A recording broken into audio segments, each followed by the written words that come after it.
Look at this, everybody. Ed's here. So Ed, so this is the deal. Ed came in and he's giving me advice now. Now look, I spent all this time hand troweling my walls with pigment, giving them texture. Look at this. This wall back here, this is like really hard to do because I'm working with, yellow ochre types of colors. I think it came out beautiful. Ed, what was the advice you just gave me? Are you selling walls or are you selling artwork? I'm just curious. I'm creating Barry, an environment here. Yeah, well, the environment is, I would think, as a business person, you're selling artwork. You're not selling environment. I am selling artwork. Yes. I'm also creating a performance space. Well, you can't have cold and hot soup, Barry. You got to do one or the other. Look at this beautiful ceiling. Yeah, everything is beautiful. All right. So as an entity. When you're trying to sell all sorts of artwork, and in different expressions and different color and different shapes, you don't want the walls and the ceiling and the floor to compete. That's why galleries are white, to accentuate the artwork.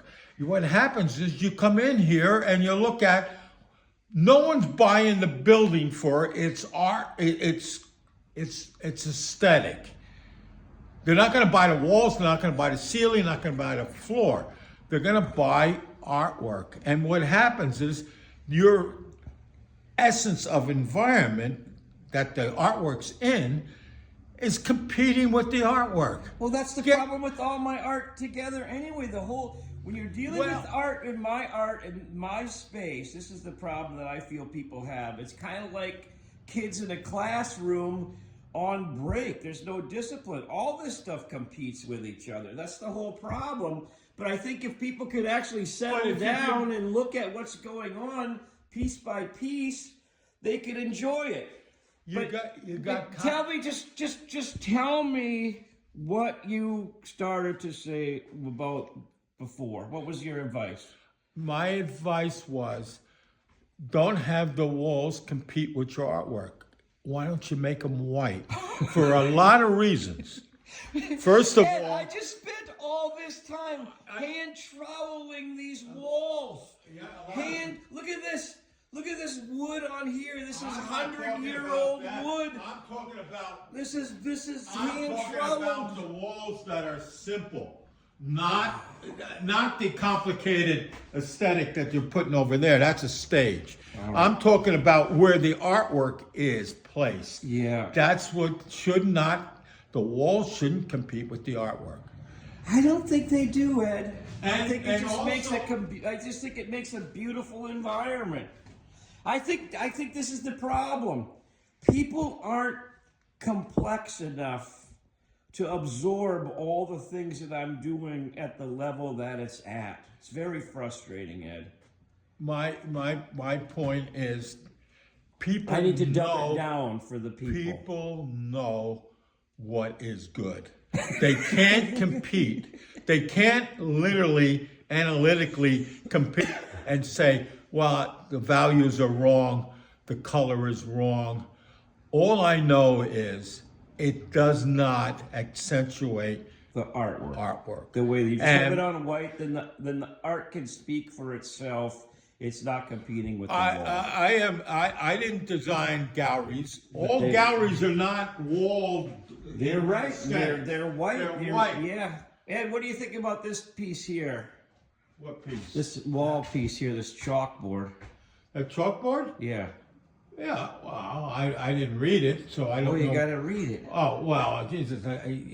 Can you read it? Yeah, I can read. What does it say? What master? Oh, masturbating in class. Oh, Jesus, I don't need to go any further. Yeah. But I think that you're trying to create too many things. If you're selling artwork, which I think you can, and the stuff is unique and nice and in the right person in the right spot, it works. But what happens is it's not a, it looks like a workshop to make this stuff instead of a place where you sell it. Well, I think I'm trying to create a nice, cool environment that I like, Ed. Like I'm going to be putting a kitchenette in over here, and we're going to start having parties. And then it's going to be a fun party house, and then people are going to end up buying the art, and they're going to go, oh, look at that yummy plum wall. That's beautiful. Oh, look at this beautiful zigzaggy piece. Oh, look at this. Oh, by the way, Ed, this painting, too, you haven't seen yet. This is from the 90s, too. Yeah. You know, it looks so much nicer on a white wall. Yeah. And I just put all this effort into these walls. And Ed's like... You can put a lot of effort into things, and that doesn't mean time is good.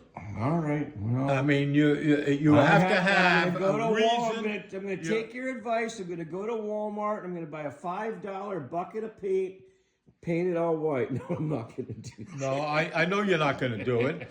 You want my advice? I give it to you. Oh, I think you made a good point. Yeah, and you don't have enough lighting in here, so the white will enhance the light source that you have. Well, that's the other thing. I kind of decided that I wanted to create an environment more than like a selling gallery, I guess. Okay, so don't call it a gallery. What am I going to call it? My house? Call it your living room. Yeah. Come into my living room and I have things for sale. Yeah, come into my living room. I have stuff for sale. Come into my house. Like your house, Ed. Well, come into my house, get a snack, listen to some comedy, and then climb in the cloud bed with me. Yeah, okay. Well, I think, Not you, Ed. I don't want you in the cloud bed.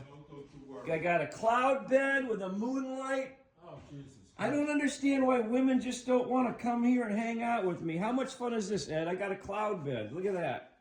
I sleep on a cloud. Yeah, cloud bed. And I got a moonlight. A moon and everything. Oh, yeah. Jesus Christ.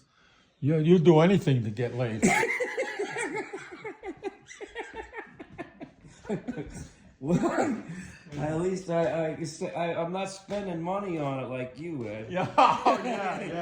My dances, my going to watching pole dancing never happened. Yeah. But all right, so you like the new artwork though, and you do like the space and your yeah.